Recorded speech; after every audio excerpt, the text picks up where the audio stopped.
সুপ্রিয় দর্শক, আসসালামু আলাইকুম। দূরেও কাছে যে যেখান থেকে আমার ভিডিও দেখছেন সকলকে অভিনন্দন জানাচ্ছি।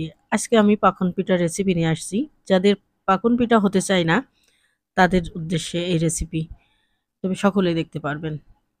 আমি এখানে ২ কাপ চাউলের গুঁড়া নিয়েছি আর ১ কাপের চেয়ে একটু কম 1/4 কাপ ময়দা নিয়েছি আর স্বাদমতো লবণ নিয়েছি। আমি গুঁড়োটা লিকুইড করে রেখে দিয়েছি। এখন আমি এটা মেশাবো স্টেপ বাই স্টেপ। আপনারা ফলো করলে ইজিলি আপনারা পাকন পিঠা বানাতে পারবেন। আমি এই পাকন পিঠাটা একটু মুচমুচে করে বানাবো। সবসময় তো আমরা সফট পাকন পিঠা খাই।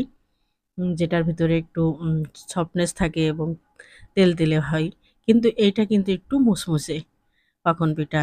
এই পাকন পিঠা যদি আপনি বানিয়ে খান তো মনে হবে যে ওটার চেয়ে বরং এটাই ভালো এবং এটা কিন্তু অনেকদিন স্টে করা যায়। রেখে খেতে পারবেন অনায়াসে।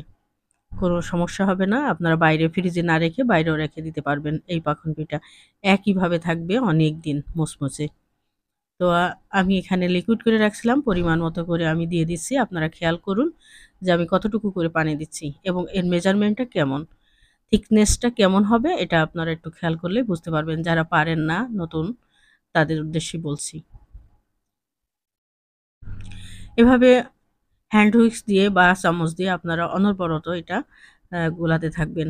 পিঠা বানাতে গেলে বিশেষ করে পাখন পিঠাটা বানাতে গেলে অনবরত এটা এভাবে নাড়তে হবে, ঘোরাতে হবে। যত আপনি স্মুথলি করবেন পিঠাটা কিন্তু আপনার তত সফট হবে এবং সুন্দর হবে। আর যেহেতু আমি এটা মুচমুচে করব তাই এটা ভাজার কাছে।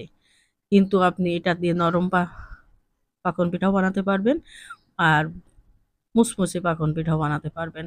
সেটা কিন্তু ভাজার উপরে ডিপেন্ড করবে আপনি কিভাবে। কিন্তু পাকন পিঠার রেসিপি কিন্তু একই। দেখুন কি থিকনেসটা কতটুকু হতে হবে। এটা কিন্তু পাতলা করা যাবে না, আবার খুব যে একটা গাঢ় তাও না। কিন্তু মোটামুটি একটা থিকনেসটা থাকবে। এই পিঠাটা অনায়াসে হয়ে যাবে যদি আপনারা এভাবে আমার রেসিপিটা ফলো করেন। দেখবেন যাদের হয় না তাদের কিন্তু হয়ে যাবে। আর যদি আপনি পিঠাটা দীর্ঘদিন স্টে করতে চান তাহলে একটু মুচমুচে করে রাখবেন।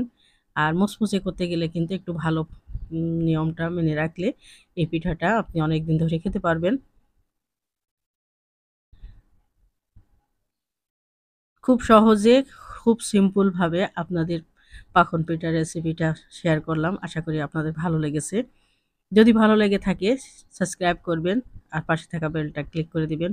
আমাকে সাপোর্ট করবেন। পরবর্তী রেসিপি যদি পেতে চান অবশ্যই সাবস্ক্রাইব করতে হবে। আর যারা আমাকে সাবস্ক্রাইব করেছেন তাদেরকে অসংখ্য ধন্যবাদ। তো কেমন লাগলো আপনাদের এই পিঠাটা?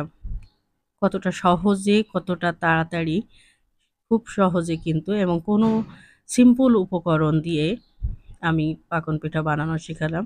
পরবর্তীতে আমি কিন্তু আরেকটা রেসিপি নিয়ে আসবো পাকন পিঠারই। কিন্তু সেটা অন্য নিয়মে।